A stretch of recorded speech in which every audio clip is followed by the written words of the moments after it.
He said, pray as you see me pray. Utter these words that you hear me say. Based on the Sunnah, worship Him, just follow them. Assalamu alaikum. New class coming to you every Monday and Wednesdays, taught by Ustad Layla Nashiba, the fiqh of prayer. Every Monday and Wednesday, 9:30 p.m. Eastern. Inshallah, we'll see you there. Streaming on all major platforms. Channel Sunnahfollowers.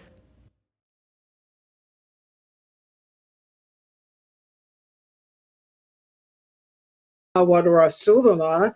I'd like to welcome everybody to our series on how to perform the prayer. And tonight, inshallah, we're going to continue our discussion about gusso.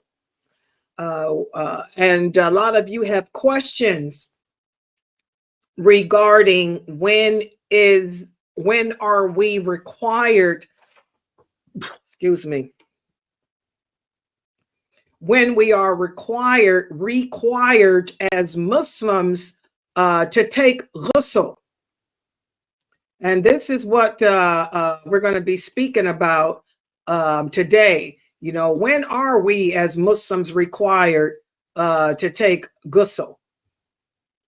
Wait a minute, I don't know what's going on here with Zoom. Hold on, guys. Okay. For some reason. Oh, okay. Okay, yes.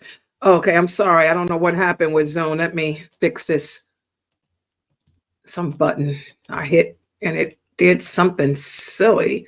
Okay, so we're going to go over tonight under what type of circumstances we are required to take a gusso.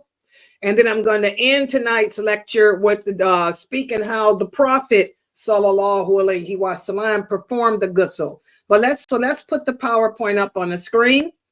And I'm going to start off with a quiz from the last time we met, because we spoke about the rules of gusso the last time we met in this class as well. So let's see how well you guys were paying attention and how well you guys can remember what was discussed. Let's look at the first question.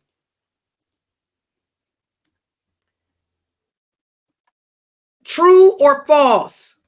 A person must have wudu to recite the Quran. Is this statement true or false? Do you have to have a wudu to recite the Quran? True or false? You must have wudu to recite the Quran. True or false? What do you guys believe?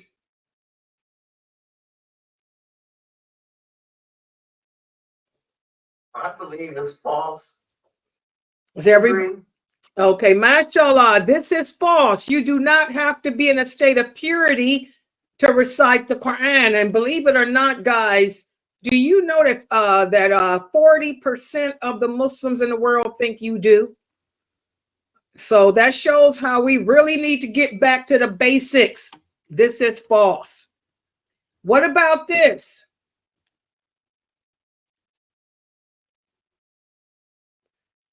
You must take a bath after converting to Islam. Is this statement true or false? You must take a bath or gusso after converting to Islam. True.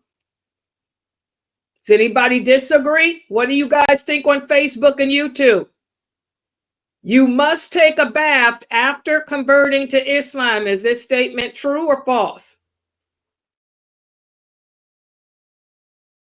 Okay, mashallah, this is true. Good job, Anissa. This is true. You have to have a gusso. That's the only thing you have to do. Once you can give yourself shahada too. That was a question that somebody asked me. You can give your own self shahada. Anyone, whenever you declare La ilaha illallah Muhammadur Rasulullah, you're a Muslim. That's it. Then you take a gusso. Good job. What about this? Which of the following things that I'm going to mention now must you take a bath after? Let's look at the first instance. What about this? A wet dream with traces. Do you have to take a bath after you have, if you have a wet dream with traces of it? Yes. Yes. Everybody agree that you do? Yes. Good job. This is true. Wet dreams with traces, you do have to have a gusso. You have to take a complete gusso. What about this? If you have a wet dream without any traces of it, do you have to have a gusso then? No. Does everybody agree with her? Agree. Agree. Exactly. No, you don't, because there's no trace of it. There's no ejaculation. So there's no requirement of a gusso if you have a wet dream without traces. What about this? You become aroused, but no ejaculation. Do you have to have a gusso if you are aroused, but no ejaculation? Do you need a gusso then? No. No. Good job. No, you don't need one then. The only time you have to take a gusso is if there's ejaculation. Does everybody understand that? What about this? You and your spouse, the two private parts meet each other. Do you have to have a gusso then, whether you ejaculate or not? Yes. Yes. Good job. Yes, you do. If you and your spouse have relations with each other, even if there is no ejaculation, but the two private parts come together, then you have to take a gusso, whether there's an ejaculation or not. Is that clear to everybody? So that's what we went over last week. So now today we're going to answer some more questions about whether or not a gusso is required. Well, the things I'm going to talk about today, these are questions that many of you have asked me. The answer is no, you don't have to take a gusso or a bath, but you should, even though you're not obligated to. And let's look at the first question. A lot of you asked me about the Friday prayer. A lot of you say, do I have to take a bath on Fridays? The answer is no, but it's recommended. We are encouraged to. Okay, and the reason why is because we have so many hadiths, particularly this one, Abu Sa'id al-Khudri. He tells us that the Prophet sallallahu alaihi wasallam said gusso on Friday is obligatory upon every adult. So is using a toothbrush and applying perfume. But remember, I tell you guys, Arabic words can take on more than one meaning depending on how they're used. And in this statement, obligatory here does not mean that you have to do it. It means recommended. It means it's wajib. It's highly recommended. And that's based on this hadith. This is why you have to know the history of the hadith. We have this hadith from Ibn Umar. He said his father Umar was standing delivering the khutbah on a Friday when Uthman, who was one of the people amongst the immigrants and helpers, came in. And Umar asked him, he said, what time is it now? This is not our Uthman. This is another Uthman. So Umar asked him, what time is it now? And the man said, I was busy and could not return home. When I heard the call to prayer, I dropped everything and came to the prayer, and I just made a regular wudu. Umar then said to him, and the wudu, you only made a wudu when you know that the Prophet ordered us to take a gusso? But Umar did not send him back home. Umar did not tell him that his Juma prayer was not accepted. The man sat down and continued to stay. This is why you have to know the whole hadith. Because if you read that one hadith, you'd say, oh, you gotta take a gusso. No, it's highly recommended. Wajib, which is the Fusha word here, means highly recommended. Okay? And then you have to look at all the other hadiths addressing this topic. Remember, the science of the hadith is just like the science of the Quran. You have to know the science of connectivity. You have to be able to connect the hadiths together. One hadith connects to another, connects to another to get the whole story. You have to look at the theme. The theme here is Friday prayer.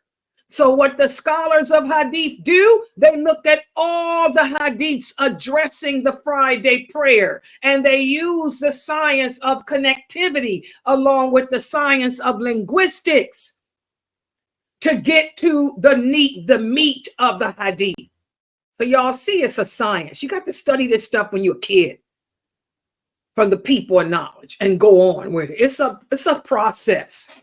All right. So, the simple fact that Umar didn't tell this man to leave shows that it's not an obligation. But a lot of brothers will argue this. We got brothers that waste their time on the internet debating this religion over whether or not a man has to take a shower or a gusso on Fridays. And we just shake our head at these ignorant men because, boy, are you people twisted. Okay? You're not going to come upon the correct answer your way. You have to ask the people of knowledge. Also, check out another hadith. This is from Sahih Muslim. The Prophet sallallahu alaihi wasallam said, whoever makes the wudu and perfects it and then goes to the Friday prayer and listens attentively will have forgiveness during the period between this Friday and the next, and an additional 3 days.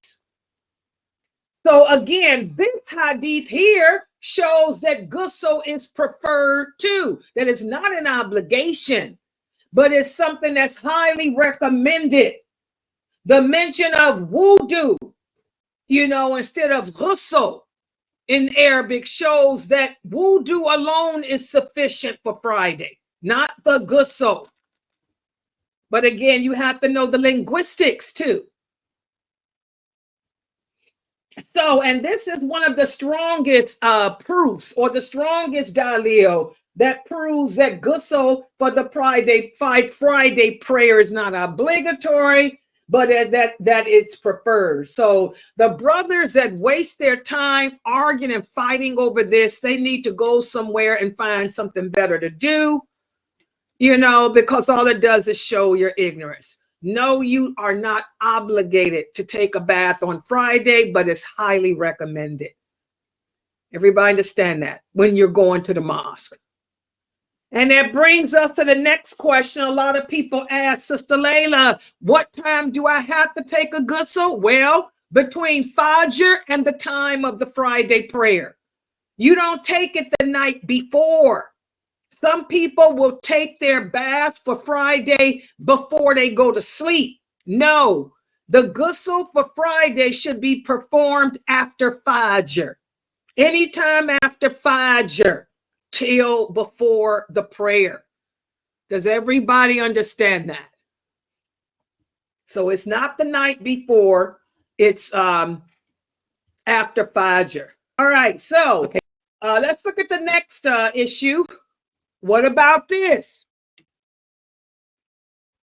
Do we have to take a complete gusso for the Eid prayers? Well, again, we are encouraged. This is just like the Friday prayer. It's not an obligation, but it's highly recommended. Okay? Even though there are no authentic, I repeat, there are no authentic, I repeat again, There are no authentic hadiths on the planet that say that you should take a gusso for the day of the Eid, but it's something that we encourage because Allah loves cleanliness. There are several weak hadiths, but they are not authentic. Okay, so just to let you guys know, there is no authentic earth on planet Earth that says you have to take a gusso for the day of the Eid, but we do it because, again, Allah loves cleanliness. What about this? A lot of people ask me this question. What about washing a dead body? Do you have to take a gusso? Well, according to many scholars, performing gusso is preferred. It's preferred for a person who has washed a body. But do you have to do so? Well, the people that say that you should, they base it on this hadith here, where Abu Hurairah tells us that the Prophet sallallahu alaihi wasallam said, whoever has washed a body must perform gusso, and whoever carried him must perform wudu. And I remember a few years ago, about 7 or 8 years ago, one of the brothers here from my website, this is why I don't deal with men. This is why when you sisters tell me that your husbands want to talk to me or your ex-husband wants to talk to me, I don't deal with men because men are very disrespectful towards women. Men won't listen to me. They argue. They want to challenge me when they're not even on my level. It happens every time. That's why I tell you, sisters, I don't counsel your husbands. I'm here to teach you. If your husband's got a problem, go to the imam, because I'm not going to have a man disrespect me no more. I put up with it a few times, but I ain't putting up with it no more because I'm too old for that. All right. But I remember a few years ago, a brother from this website, somebody in their family died, and he called me with this question, and I gave him the correct answer. No, it's not an obligation, but it's recommended. And he gave me this hadith here. I told him, brother, that's one hadith. You have to know the science of connectivity. And he wanted to argue with me. He got to yelling with me. He got to disrespecting me and telling me. I said, so why did you call me? And I ended up having to hang up on him. This hadith here, if this is the only hadith you know, it'll make you think that the prophet is saying that you have to take a gusso. But that's not the case. Listen to what Ali and other companions said. They said the hadith scholar, Ali ibn al-Madani, Imam Ahmed, al-Rafi, and others said, they said the hadith scholars did not classify anything on this topic as authentic. And I tried to tell that brother that. But he didn't want to listen to me. He gonna tell me what he got in this book, what he found. Then we have this from Ibn Hajar. Ibn Hajar says that even though Tirmidhi called this hadith authentic or good, and Ibn Hibban called it good, there's others that said it's not. So I tried to tell him that there's discrepancy in that hadith, but he didn't want to listen to me. The brother was yelling at me, disrespecting me, so I ended up having to hang up on him. So I'm going to share you guys this authentic hadith on the topic. Umar, radiallahu anhu, he said, we used to wash the dead.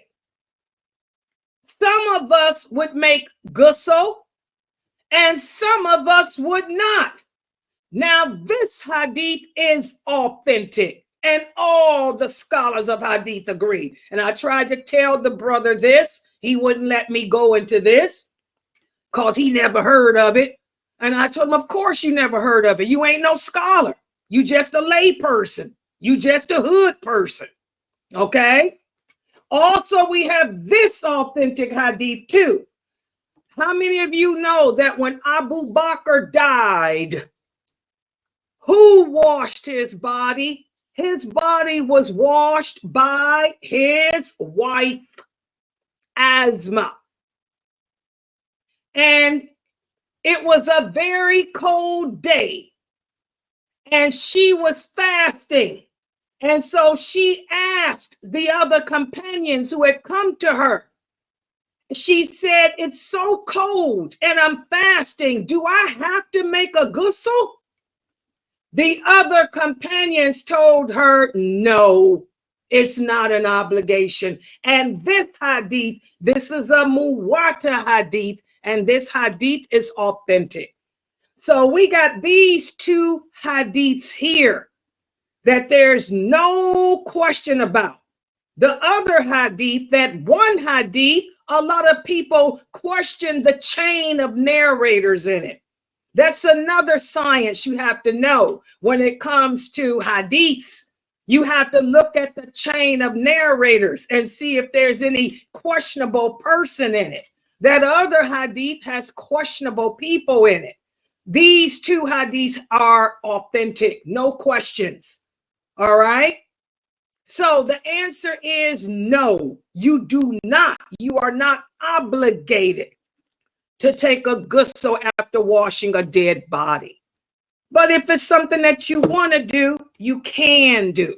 Okay. Again, if you want to know the truth about something, you know, you have to be able to listen to the person and allow the person to explain to you. But if you don't want to listen to that person because they're a woman, don't waste this woman's time.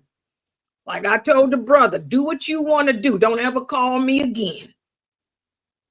That's when I stopped taking calls from brothers about their personal issues. I ain't got time for it. Go talk to a man. All right.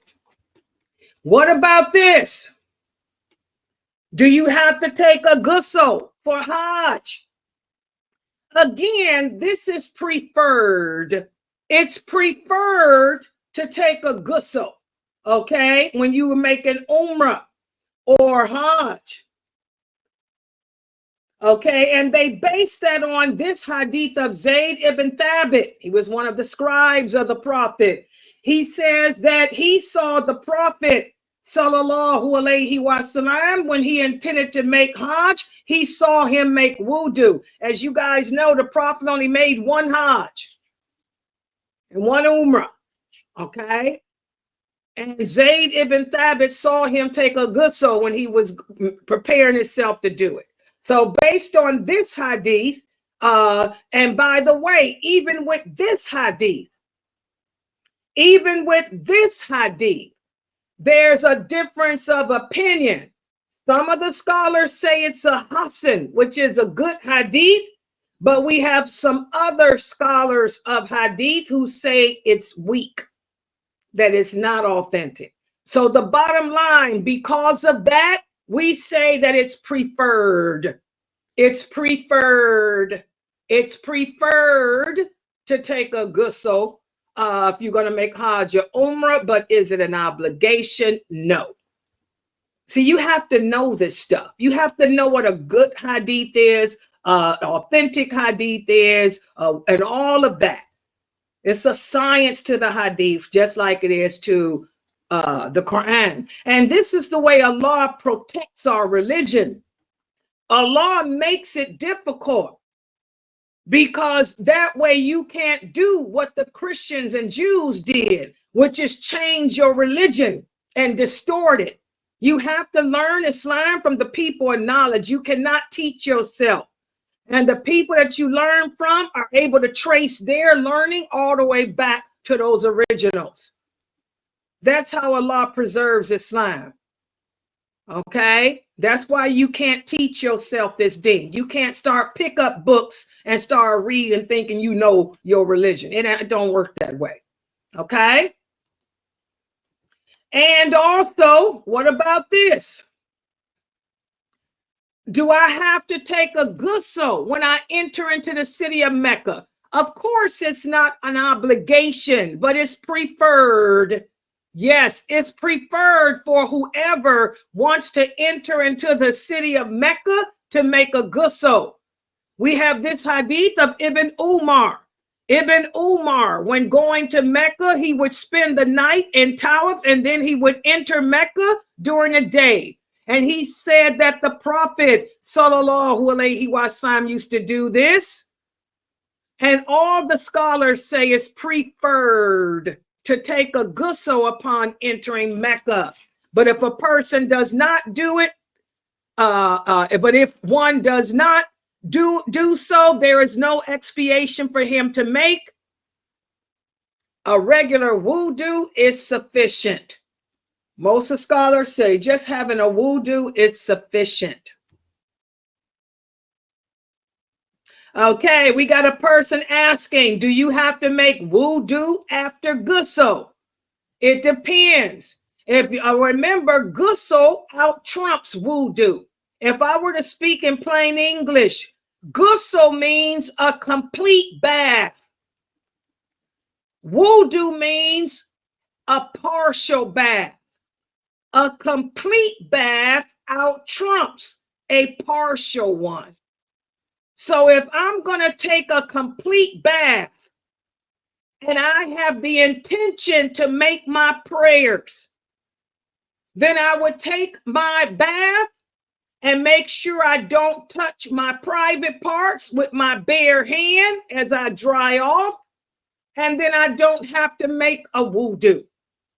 So if you take a gusso with the intention of praying and you don't do anything to break your gusso, then no, you do not have to make a wudu. Does everybody understand that? And we talked about that the other day, because gusso out trumps wudu. Okay? So as long as you have the intention to make your prayers and you don't do anything to break it, the gusso, then no, there's no need for wudu. Okay, what about taking a gusso at Mount Arafat? This too is preferred, but it's not an obligation. Ibn Umar used to do so before embarking upon the Hajj. Okay, but to not do so, does not bring about any expiation. Okay. And now we're going to speak about that intention. Remember, all actions are based on your intentions, like I was answering this question here. If I take a gusso with the intentions of making my prayer, then there's no need for me to make a wudu. Okay, but you have to have the intentions to make your prayer and also not break it. Don't touch your private parts with your bare hand. Also, what's the difference between gusso and wudu? Wudu, you are only washing a few body parts. Whereas gusso, you're washing your entire body from head to toe. And I just put this here again just to illustrate the difference. Gusso means I'm washing everything from head to toe. Wudu is I'm just doing my hands, my arms, my face, and my feet and my head. That's all. So gusso out trumps wudu. And now what I want to do is talk about how the Prophet sallallahu alaihi wasallam made gusso. Do you have to follow this routine? No. But I want you guys to understand our Prophet Muhammad sallallahu alaihi wasallam was sent to teach us good manners. So he taught the Arabs how to clean themselves. Do you have to follow this pattern? No. But this is how he performed gusso. He would start off by washing his hands 3 times. Then he'd wash his private part. Then he'd make a wudu. Okay? Then he'd rub the water through his hair 3 times, letting the water reach down to the roots, to the scalp of the hair. Then he would pour water over his entire body, beginning with the right side and then the left side. And then he would rub the water under his underarms and then inside his ears and his navel and his toes, so that the water could touch every part of his body. They didn't have showers back then. If the Prophet Muhammad were living today, all he'd have to do is turn the shower on and stand up underneath the shower and let the water run from your head down to your toes and turn around in it.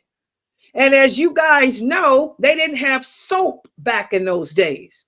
They didn't have soap.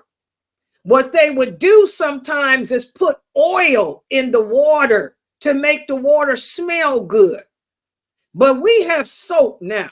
All we have to do is put some soap on a rag and wash our body from head to toe, and we good, and then rinse off under that shower and we good to go.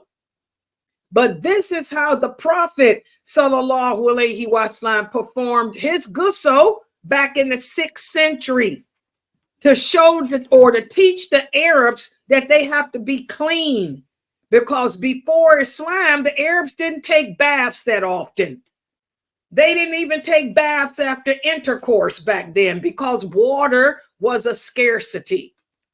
Okay? But do you and I have to bathe this way? No. Okay? And like I said, if the Prophet were living today, he probably wouldn't follow this routine either, because we have a shower we can stand under. All right. So those are the things I wanted to go over today about the gusso. Remember, the difference between gusso and wudu is, with wudu, you're only washing your hands, your arms, your face, your head, and your feet. Whereas with gusso, you're washing your entire body from head to toe. You're taking a bath. Whereas I'm just washing my arms and face. Y'all see the difference? Okay, so I'm going to stop right here. And again, be careful arguing about this religion. Islam is simple and easy. There's a lot of things that we do because Allah loves cleanliness, and cleanliness brings us closer to him. But do I have to do a lot of these things? No. Okay, like taking a gusso on Fridays. No, you don't have to. Especially if you like me, I take a bath every day. If I want to skip a day here and there, I can. Okay, but there's reward in taking a gusso going to the mosque. But do I have to take a gusso and go to the mosque? No. A wudu is sufficient for going to the mosque. All right, unless you had relations, with your wife or your husband, and that's different. Okay.